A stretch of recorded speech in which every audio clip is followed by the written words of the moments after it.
Warren Logan, at the age of 43, has created a multi-million-euro hair and beauty business. Working with his mother and sister, Warren's business, Hairspray, has emerged during recession as a successful market leader. For the next 8 days, Warren will leave his life in Dublin and will live on the equivalent of social welfare. Under the guise of presenting a documentary on youth issues, Warren will look for people and charities he feels he can help. I've made a connection there, and I'm not on the fence about doing some good there. I'm going to do some good there. At the end of his stay, he will part with tens of thousands of euro and reveal himself as the secret millionaire.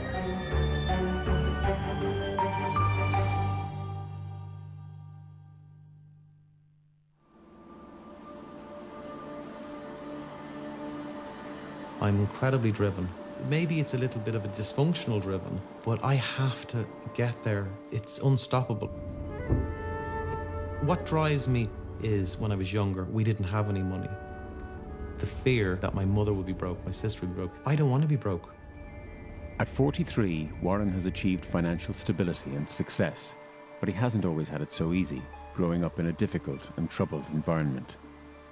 When my family broke up, I looked at it as a train crash. And sometimes in a train crash, you just want to get out and run. It was a broken home that I lived in. And even at that age, I felt nearly like, you know, if I was running this myself, I could probably make it better. Now, Warren has a range of businesses, from IT to retail, but his hair and beauty chain, Hairspray, is his main focus. Welcome again to Hairspray's YouTube channel. As you can see, we have something a little bit special for you this morning. It's the Hairspray Extra Long Clip-In Hair Extension. I had Warren when I was 16 years of age. His father was in prison, and when he came out of prison, he was a very, very difficult person to live with at that point, and he was very, very tough on Warren. So Warren had a very difficult childhood. When his father was really hard on him, he'd dust himself down and go, "It's okay, Mom, it's okay," you know? And emotionally, he just went inside himself. That's it, 1, 2, 3. 1, 2, 3. I lived in that terror also, and I turned to alcohol. So he had a double whammy of parents. It shaped his life for his future because it gave him the strength that he needs today. So Warren, at a very young age, started to become very self-sufficient. I think he started to make his own money when he was around 10. I want to actually see what the reaction is with the customers first. You know? With the synthetic pieces? Yeah. There's a massive part of my life that I've always had difficulty with, and that is in relationships, trusting people. Now, tell me about that piece there, the new piece. I do like to control things. I sit up in my HQ and I just run operations from there. And I like to be here because if something goes awry, I like to know about it. Hot selling colours out in the middle of the eye section. Perfect. Is that right then? Okay, so it's in the eye line. Yeah. He has a gift for people and business. He has that. Whatever he touches turns to gold. He thinks differently to most people. He's razor sharp. He cuts through things immediately. So he has zero fear. He has no fear because of where he grew up. There is no fear anymore. I left school just before my intercert. I was about 14 years of age. I was an angry young lad. There was a lot of divilment out and we were getting in trouble and there was just nothing else doing. And, you know, thankfully my granny was there. She gave me the belief to say I can do anything I want. We had an amazing relationship.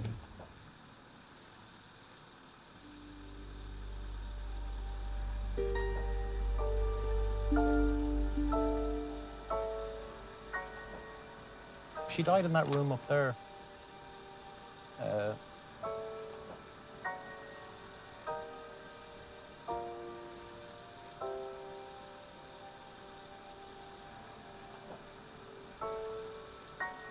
And it was painful. It was painful at the time. So, as I said, I owe her everything. She's a great woman.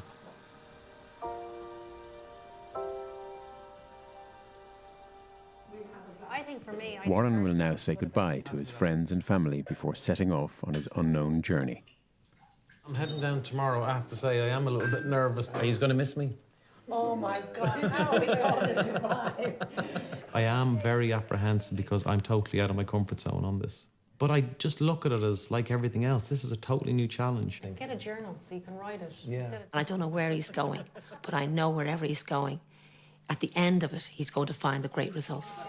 That's best of luck, Warren. The very best. Very best of luck. Cheers, Mum.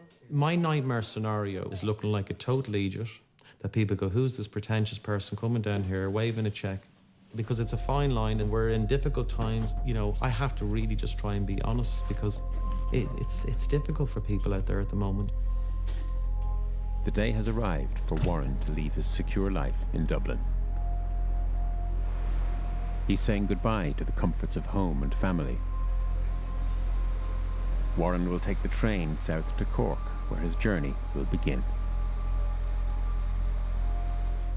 For me to go away and be off the radar for 8 days was scary stuff. And when I wake up tomorrow, I'm going to be very, very nervous about it. But once I'm down there and I'm in the mix, I'll be happy and I think I'll feel a sense of relief once I'm just physically there.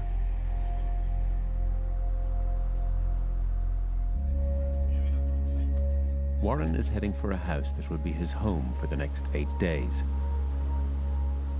Away from the hustle and bustle of Cork's busy tourist areas, Warren will have to adapt to living on minimum wage and cooking and cleaning for himself.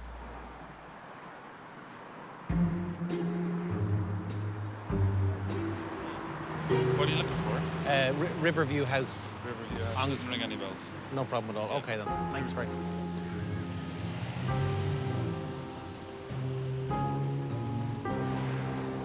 Do you want me to look it up? You know, it's all. I'm just here. Oh, have you? Okay, great. Give me 1 minute there. If you go up that way, turn there, and then so that row of houses. Yeah. Brilliant.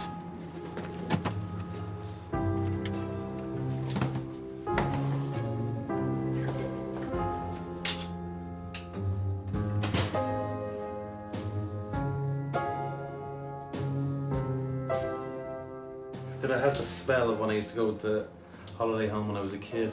Wow. This is like, you have to be very vertically challenged to look at that. This is so... My width is nearly the size of the shower. This is going to be fun in the morning. So, oh, God.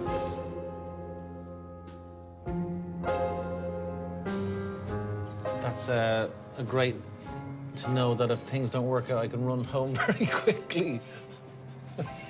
I'll probably do a Steve McQueen on the back of that.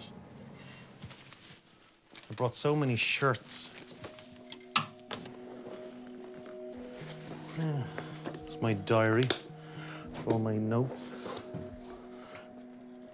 Toothpaste I forgot. Only minutes after arriving in the house, Warren finds an unexpected message from his mother.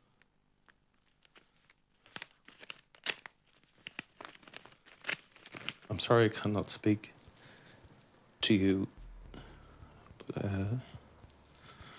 to find out how you are getting on. I hope the current journey, you discover an inner strength which finally puts a closure to many things that may have troubled you in the past. But Gran, the whole family, wishes you all the very best. I love you very much, Mum, Rod, and the rest of the family. That's just hit a nerve, you know. It's just in the ground. It's a lovely letter. You know, me and my sister and my mother, we don't discuss a lot of what happened back then because it was a difficult time for all of us. Going over things again can be a little bit raw. I couldn't even read it properly because I'm only down here and I don't want to start choking up already, I'll be honest with you, but I'm going to do this and I'm going to do it right. Tomorrow, I'm looking forward to really hitting the streets and getting a feel of the city and trying to get myself really pointed in the right direction. If I focus, as I said, on the job in hand, and just be honest with myself, I hope I can get this whole thing right, you know?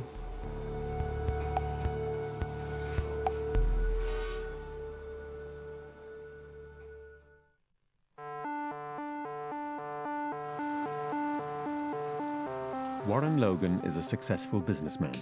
He's living undercover in Cork City. After living there for 8 days, he will give away thousands of euro and reveal himself as the secret millionaire.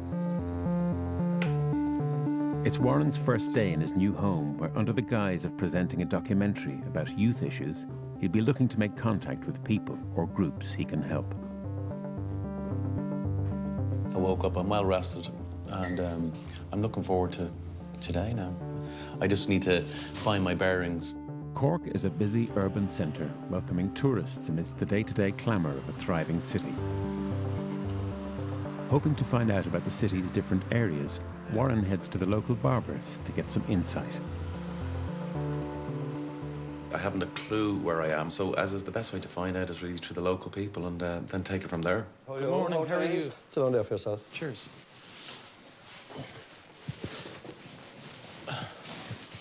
Nothing too major today on the hair, just a bit of a trim. No problem, no problem.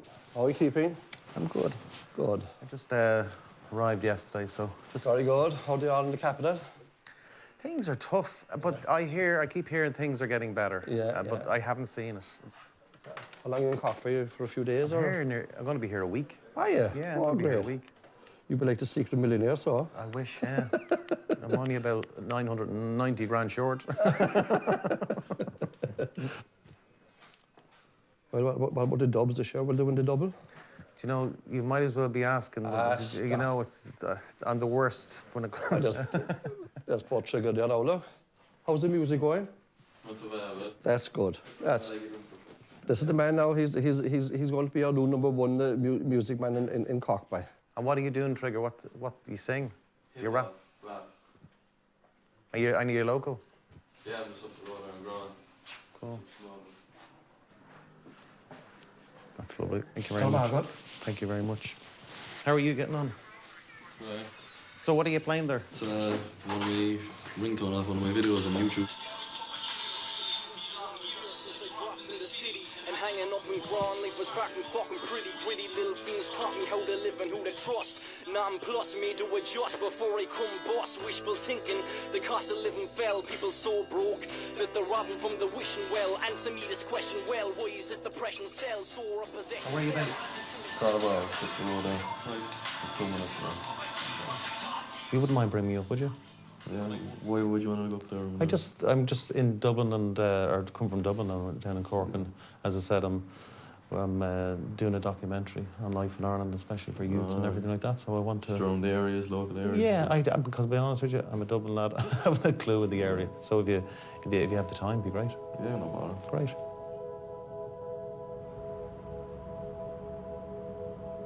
Like other cities, Cork has its difficulties, with its own share of social problems, intergenerational unemployment, drug issues, and crime.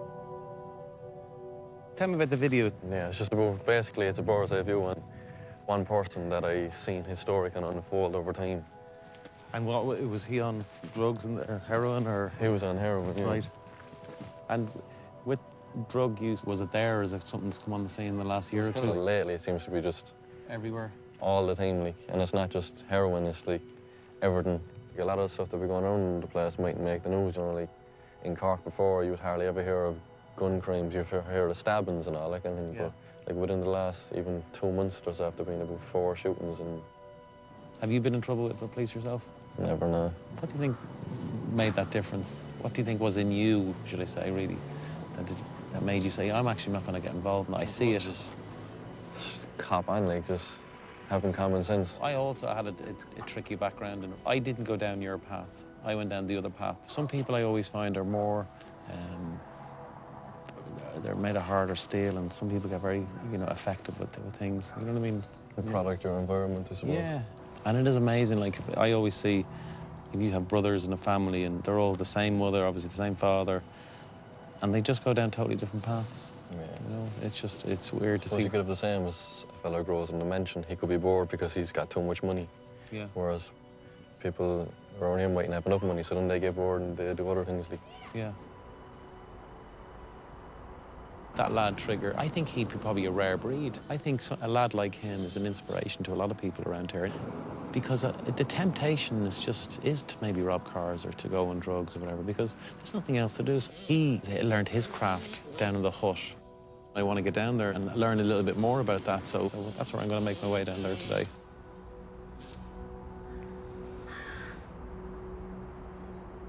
I want to just learn a little bit more about what the centre's about and what it's doing for the community. Is there a Rapper's Hut here? There is, yeah. Whereabouts? Warren makes his way to the Rapper's Hut, where Gary McCarthy tutors a group run by Youth Work Ireland for children who come together to write lyrics about their lives.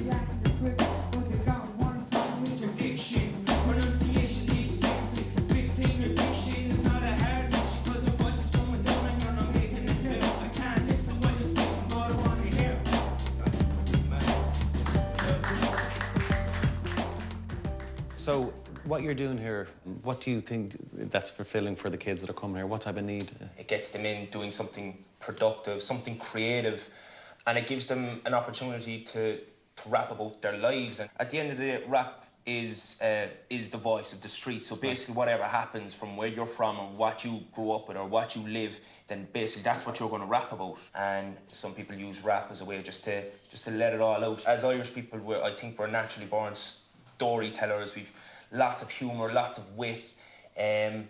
So I think a lot of that can be brought into rap as well. Can you show me some more of the tracks that you have on here today? Definitely, Or what way that's working so here? Gonna do greedy rhymes again, Danny? Yeah? You're gonna do it nice and loud.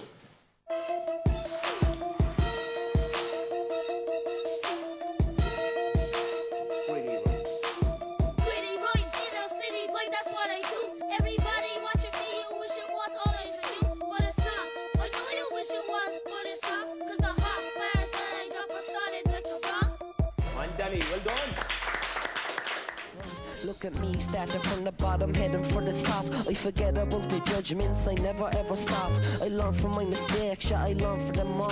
Don't be there for my climb unless you're there for my fall. See, I've seen a lot of people put down by their choices in life, finding it hard to get through each and every night. See, courage isn't the absence of fear, it's taking action, doing what you want despite if you're scared, see. Coming to the community centre here and been able to express yourself through rap, what can lads like your age do if they're not rapping? Drinking, smoking. What would your ambitions be if we were to move the clock forward a couple of years? Still carries them. How important of a figure has Gary been for you? Very important. I won't be rapping like you want, Gary. I'm absolutely blown away listening to the talent. A lot of these lads are very quiet, but when they're rapping, they're expressing themselves. They're singing about their local communities, you know, and there's a lot of things about drugs and suicide coming through their songs. If I was their age, I'd love to go to a place like this. I got a really, really great buzz in there this morning, you know, it was brilliant.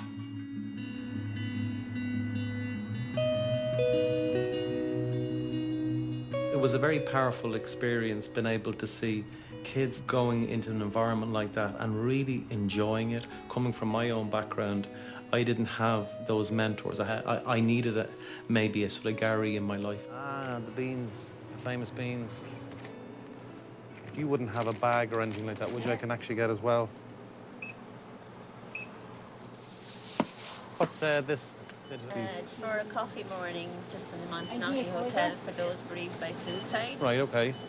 The hotel Montanati is just up the road on the right. Okay, do you mind if I take that? Yeah, Okay, thank you. Hey. thank you very much. Bye now. The bottom line is, if you have one character in your life that's able to grab you, take you under their arm, and tell you things are going to be okay, it's paramount in one's life moving forward. Living here, it's definitely, you've plenty of time to think about what's happened, what's going on, and reflection.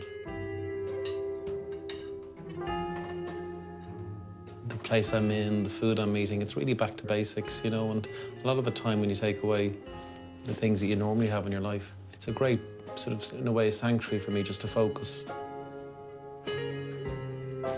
With every new challenge, with every person I'm going to meet, I am fearful because I'm not always comfortable in certain environments. So I am, I have to say, a bit fearful of what's going to be ahead of me and am I going to be able to handle it.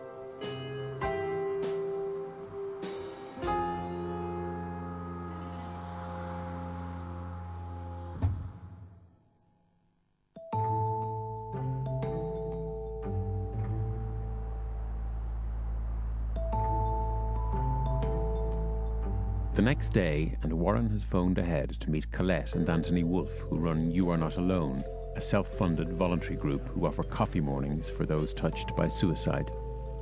I have to say, I'm a little bit nervous going in. I don't know what to expect. Colette, who's running the whole group today, has told me there's going to be quite a few people in here.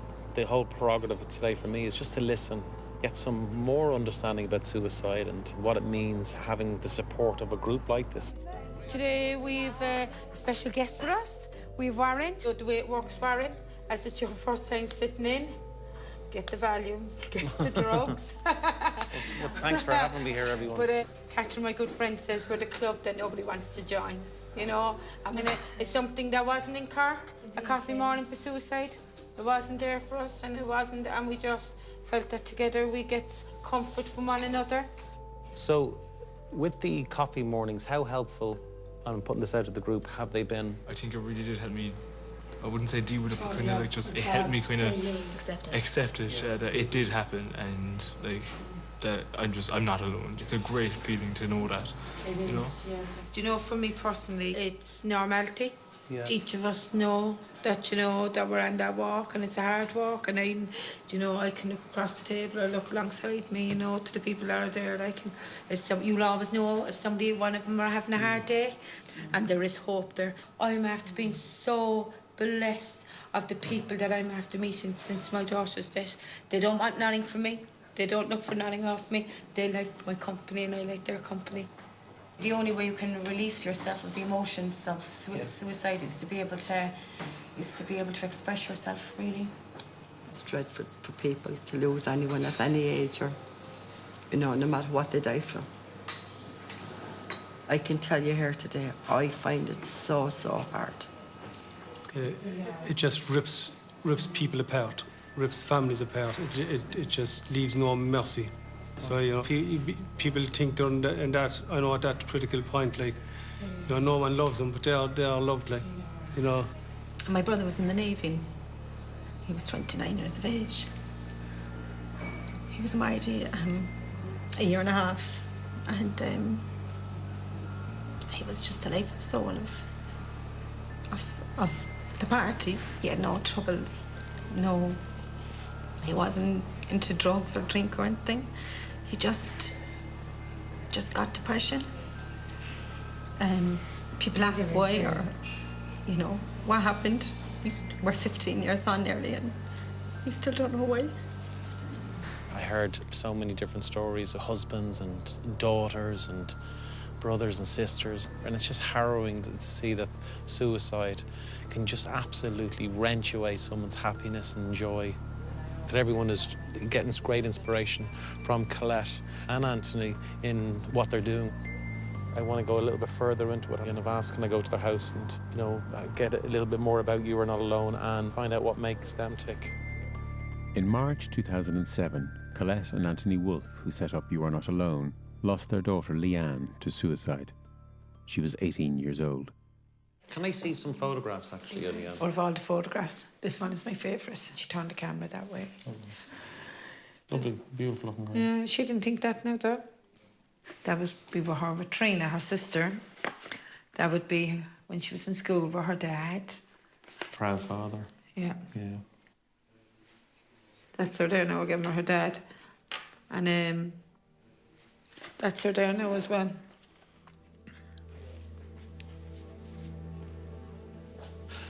Tell me, Colette, in relation to, you know, the day.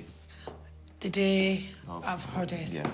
Before Leanne died, we were taking a trip to Lanzarote. She was actually meant to go with us. And a couple of weeks, about 2 months beforehand, she changed her mind. We'd just gone into bed. Yeah. And Anthony's phone, Anthony would have had his work phone with him, and the phone rang. But we must have fell off to sleep. And Anthony sat up in the bed, and he said something like, he says, what?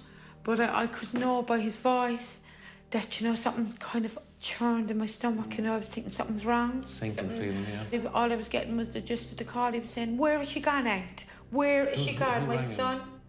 And he was saying to him, where has she gone, Anthony? But what my son was saying on the phone, she's gone, Dad, she's gone, Dad. He couldn't say the word like that, she died, like, and And I remember he threw the phone down. Mr. said to me on the phone, she's dead, Dad. And he was crying. He was crying like, I never seen him cry. And he was kind of, an angry cry. And I looked at him and he says, Leanne is dead. And I said, see, I'm a nosy person and just don't give me Leanne is dead. I want to know how she died. She's after taking medication. You worry about him having an accident or drinking too much and getting sick in their sleep. But I never thought of suicide. And he says to me, Ma'am, they're after finding a nose. She writes it to Trina, her sister. It's Trina, I remember from my birthday card that you said the words, best sister. You're my only best friend. I always looked up to you. I love you so much. And Anthony, of course, that would be her brother. And then it says, I deep down, we were best friends, Trina. Things are perfect with you. You have a beautiful son whom I cherished like he was my brother. I want you to tell Mommy and Daddy I would have not chosen a better mom and dad. I'm really sorry. And then she have Leanne.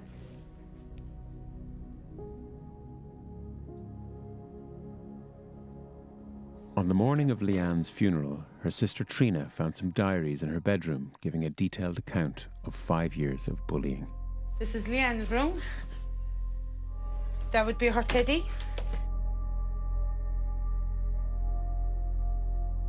Has it changed much? No.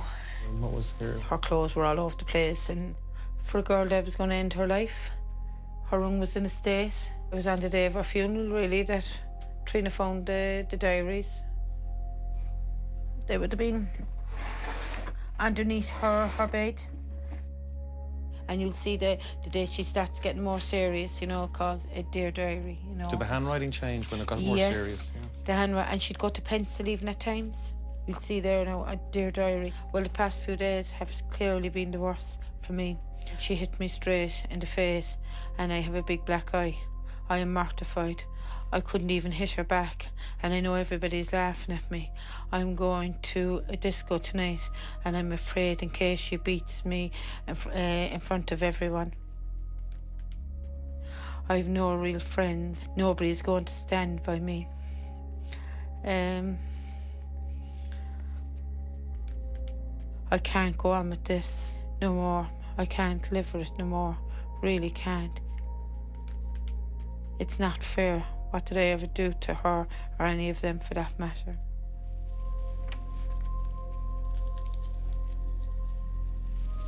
Can I ask you, what would you say to young girls out there slagging people's weight and they're making comments about their appearance?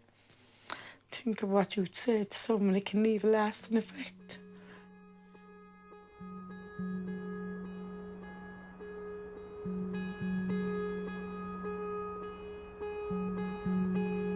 Nothing really prepares you for, a conversation like that.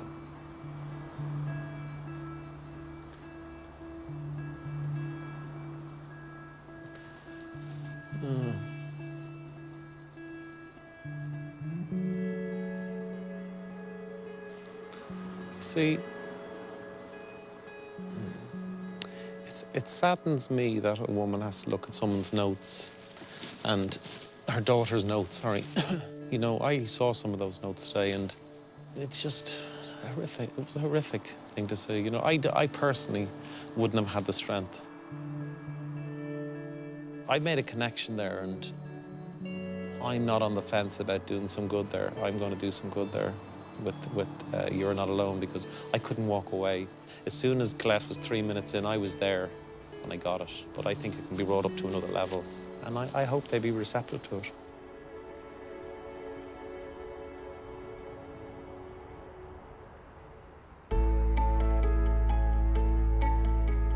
I didn't expect in this journey to be as emotionally involved as I have been. I didn't actually realise it was going to be as hard. I love Colette and Anthony, but I just, that was just a bit, that was overwhelming, you know? And then to wake up the next morning and go and visit someone else, you're sort of preparing yourself to think, I don't know how much more I can deal with this. I'm going to go down to Dungarvan, which is on the coast, and it's going to be nice just being able to just get away a little bit out of Cork City for the day and just do something totally different. Warren is going to meet Ross Barrett, who runs a successful boxing club in Dungarvan. Is Ross around? Right there. Warren wants to train and hang out in the gym, as he's heard that Ross is involved in mentoring young people in the area. How you doing? I'm Warren. How are things? Warren, good to meet you, Warren, yeah? Great gym. Yeah? Thank you very much. Warren learns that as well as the regulars who today are training at the gym, the club is sometimes used as part of a boot camp called Bad Boys Turned Good. Ross takes in wayward teenage boys on a program designed to get their lives back on track. Ross himself had a tough upbringing. This is what compels him to help young people. So, Ross, how does the program actually work? The lad comes in, what are you expecting from him? What's going to happen? Basically, he toes the line. Yeah. You know, he comes in, we have a set of rules. It's 10 rules. Right. It's a sign up to them. And then from there on, it's a zero tolerance boot camp style operation where we have them up at 7:30 in the morning. There's a structure to the day from early morning to 10 o'clock at night. First you clean the house, you come training. So it's a one big house they stay in? Yeah, it's a 3-bedroom house. Just And do you pay for that? Or yeah, I fund it. It comes out of my own pocket. Right. Everything we do here is funded from the gym. Okay. Ross invites Warren to see the house where the boys lived during the programme last year. It's very stripped down. Is that purposely no TV and things like that? Oh yeah, it is. No distractions, you know. What's the thinking in that? So they learn to live within the boundaries, you know, that nothing comes for free in life. Okay. And all we're asking them is to live within the basic rules. We teach them how to cook, we teach them how to clean, we teach them how to budget, you know. So you you're know, that's stripping the it back and trying to just teach the basic principles of how to live? Yeah, it is. You know, these guys would have never had that teaching in their own homes, and they never had that teaching in their lives. And once you step through the door, you know, I mean, you live by the boundaries. For every choice they make, there's going to be consequences. You know, if a guy misbehaves once, we'll take something off him. If he might go to his bedroom, take away his mattress. Severe cases, if they really misbehave and they're really stepping outside the boundaries, you know, on a continuous basis, we'll take away their privacy. So that means removing the door, and then bit by bit you're going to earn that back. Can we see the rooms? Yeah, of course you can. This is your room, this is your space. You want to respect it, you know. Yeah. If you don't, again, you know, you're overstepping the mark. You have to give them some reward as well. You know, when they get the reward, they feel, oh, I've done something. Right. Do you know what? I made a good choice. I've got a reward. And as simple as that may seem, you know, it makes sense to them. Actually, by making sensible choices in my life, I have an easier time. Right. You know, I don't have police on my back. I don't have local people on my back. I can actually walk around, you know, and do something with my life. Right. You know? Is it expensive? The whole project on a yearly basis is quite expensive. There's no funding. I've tried applying for funding from local people who do go to, and you know, if you're in recession, there's nothing there available, but you just plough through.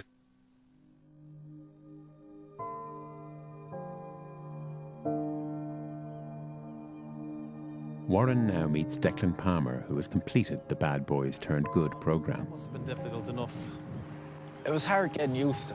Declan was estranged from his father after his mother died and slipped into a very dark place where he drank to ease the pain.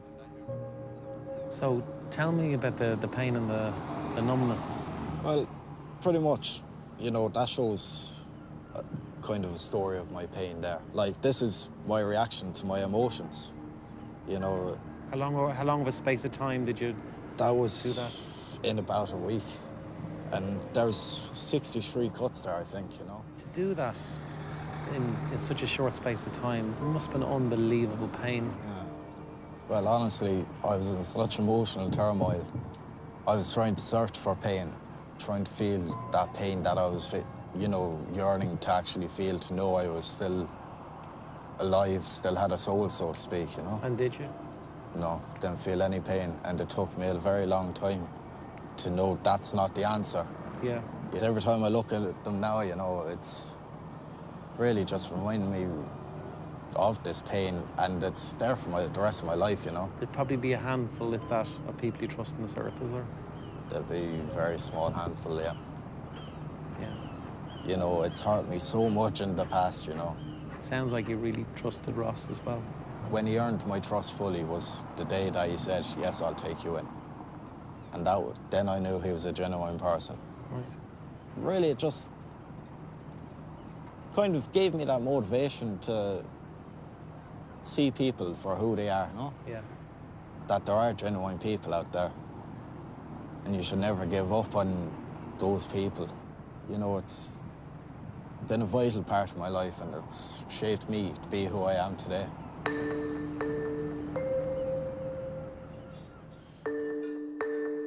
Back at the gym, and it is busy with people training for a sparring session. Ross invites Warren into the ring to box with one of his regular gym members. The blows have an unintended emotional impact. The ring is a funny place. It brings up new curveballs every second, and you might think you're paddling along lovely, and sometimes you get a belt on the head.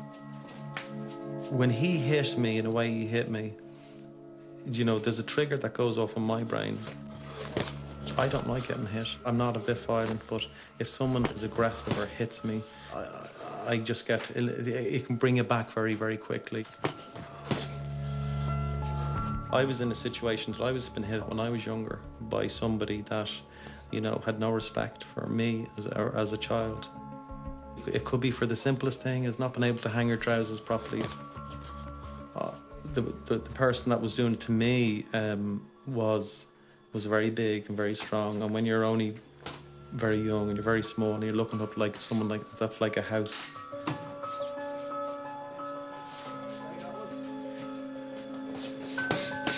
I had a nervous disorder because I was petrified of doing anything.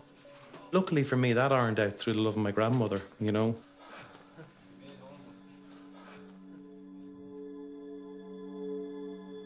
Everyone has their own story, and everyone's pain is unique to them. I've seen real pain on this journey. Pain in people's faces that I haven't seen in a long time. And that's a great way to stir one's emotions. I have a lot of decisions I need to make. I'm nervous about that. We're coming to sort of the decision time, and when I'm just really trying to grasp what I really need to do best, and I hope I make the right decisions. At this point, I just don't know what I want to do.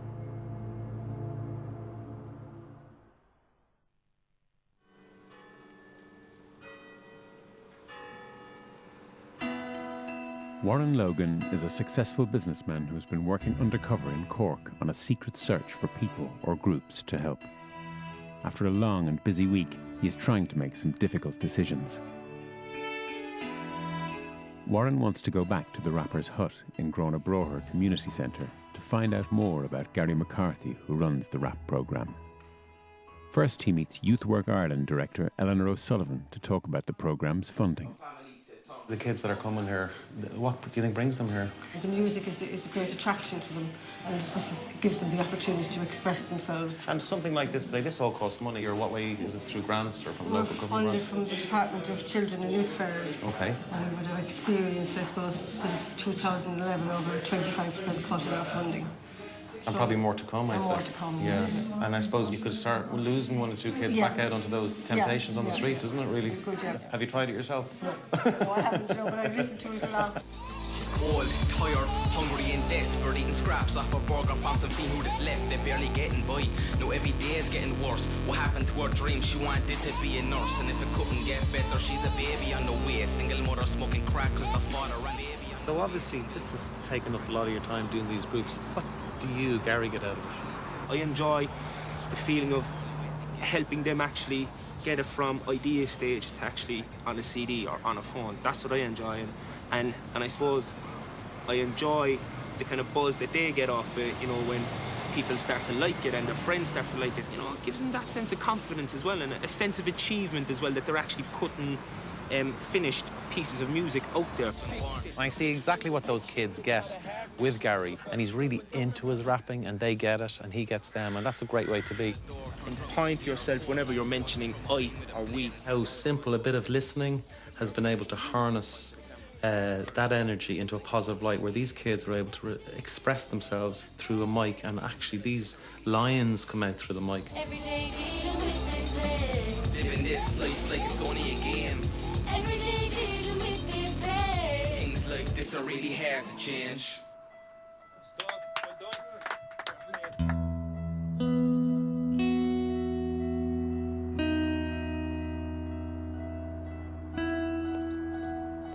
Warren's journey is coming to an end.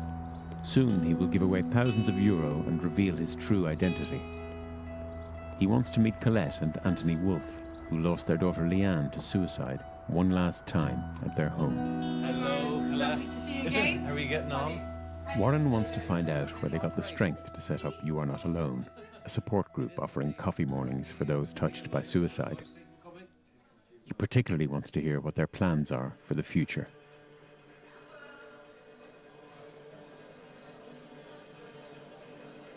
Leanne Luce loved, she just loved the horse jumping. Had a love for, like, you know, so we kept encouraging her to keep going at it, like, you know. From that really sort of dark place, what do you think was what got you into the light? At the start, as I said, I couldn't see no light out, like, so it didn't, like, as if it came like a magic wand, like. And then when you eventually give over, look, I can't do this on my own, like, you know what I mean? So I came to that point, and I said, Lord, I cannot do this on my own, you know, there's no way I can carry this, like, you know what I mean? So The weight of it. The weight of it, but that's what I feel like, where the light started coming in, this joy, this peace that we started getting. Does it give you strength? It does. The strength comes straight from God, because that's where we have it. In relation to So You Are Not Alone, how are things for you now, and like, what's the future? It's kind of been something in my heart that I would love to see it in every county. It's about giving hope to other people as well, you know what I mean, out there, like, you know, so it's a stepping stone from, if it's going to help them to cope with it and to ease them, you know, ease their It's pain. lovely, Warren, to walk away from someone knowing that you just listened, or to know that you gave a phone number, they might be ready to talk. It must be very, very difficult for you, just looking at that. It's hard, like. It's hard when you look back, like.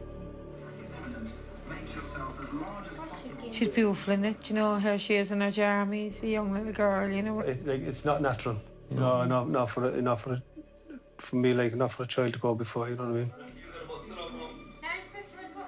You know, she was my baby. You know? Well, I tell you, they're an absolute inspiration, the two of you, to everyone.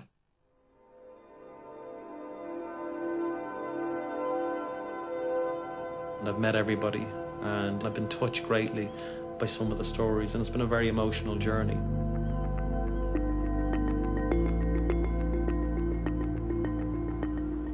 And this has been a very therapeutic process for me this week, and I think probably one of the most rewarding experiences that I've ever had. When I go home and I have time to really digest everything, and when I really take it on board what's happened, I know there'll be a tremendous experience out of it. And I need to start taking it down a gear or two in work and bring it up a gear or two in my own personal life. And I also want to come back down here and reconnect all the time. And I need to not leave this journey at the train station. You know, I need to bring it into my life, because I was meant to do this in my own world, I really feel, you know?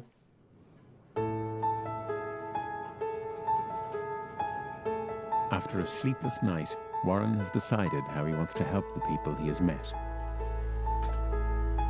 He has told them that he wants to film a final goodbye, but in reality, he is about to donate thousands of euro towards their causes. I've had a good bit of time to reflect.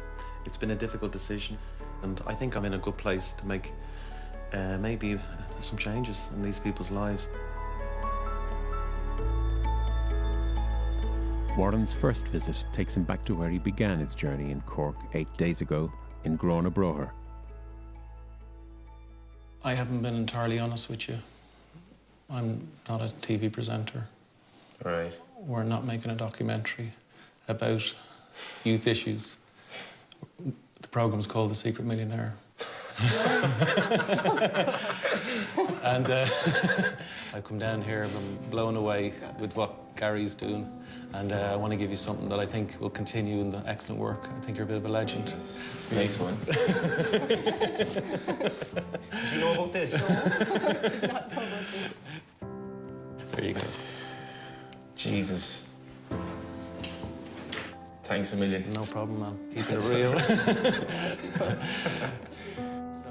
I didn't expect this at all. I didn't have a clue. It's fantastic.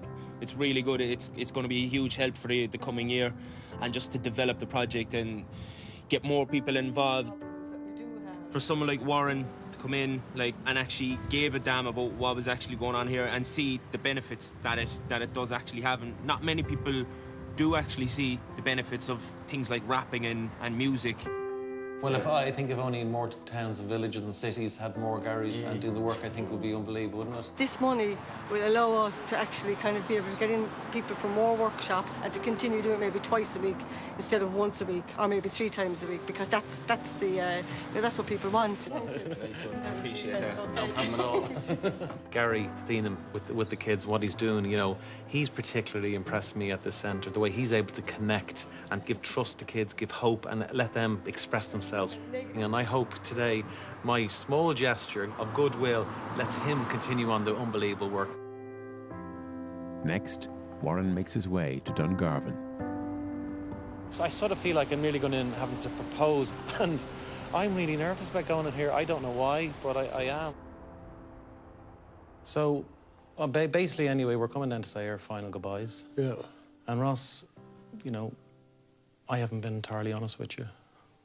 And that's because, being honest, I don't think you know how actually good you are. Right. But I know, because I was a lad in a bad place. And if I had had someone like you in my life when I was growing up, I think it would have made my journey a lot shorter. Thankfully, I'm in a position to maybe put a little bit of brightness and a future into what you're doing. So, I have something for you. What's this? No way. Yeah. I hope it does something good. I know it will. Well done. I'm lost for words, you know. I mean, that's going to go such a long way to build this program more and more, you know, that we can, you know, reach out there better, you know. I was nervous about meeting you because I didn't want you to take me doors off at night. Like, you're surprised, shocked, you know, and surprised, yeah, you know, it's a lovely one. You know, to have something like this handed to you and have you know, somebody like Warren come down and say, you know, I believe in your project, I believe that what you're doing is great, you know. It just gives you so much more belief. Very much. Superstar. Thank you. Cheers, guys. You know, you probably have to come back next week before I'll be able to speak again, you know. There's not many characters I'm ever going to meet in my life that are doing as good a work as he's in there, you know. So it's a special day, and it's what I signed up for, and it's the reason why I'm here. So I'm really, really touched.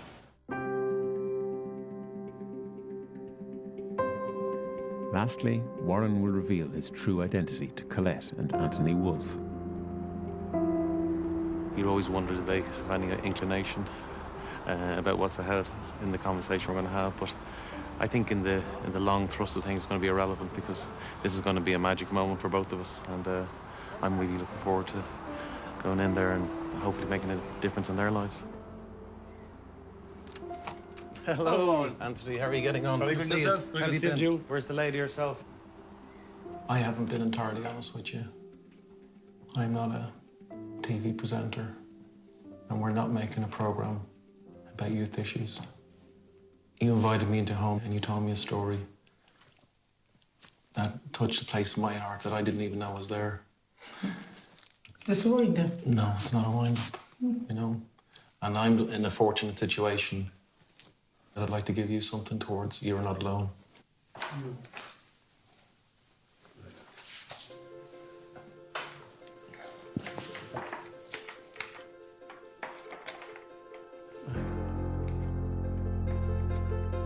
not easily shocked. People don't shock me, but this has kind of blown me away. I think, do you know, like, this is something that you'd see on the telly. Do you know what I mean? It's like something that kind of oh my God, you're not getting away with just a handshake. And I can give you a cup of coffee there, you can't kill me. It's like, oh my God. I know, it's just, I have to say, just I'm overwhelmed. Oh my God, he pulled the wool off my eyes. I can't believe that. Just don't kill me. I can't believe that. I can't believe I just can't. I can't get my head a whole around it, but I know that, you know, that money is going to be used for good, and it's going to be used for people that are, you know, in trouble. I'm overwhelmed. I know when I was talking to them, I made the right decision. Oh my God. Your family know, you know that. I think we're going to remain good friends. If they need my services with other things, I'm there for them. But one of the most magical days I've ever had. It was absolutely beautiful, you know, really nice.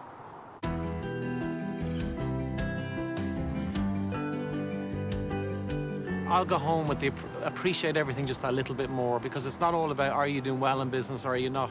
There's other values in life, and sometimes you do forget that. This is an experience that I'll never ever forget for the rest of my life. It's going to take me a while to digest, but you know, my granny used to say, as long as my arse is facing the ground, I'm never ever going to forget this journey. It was an absolute delight.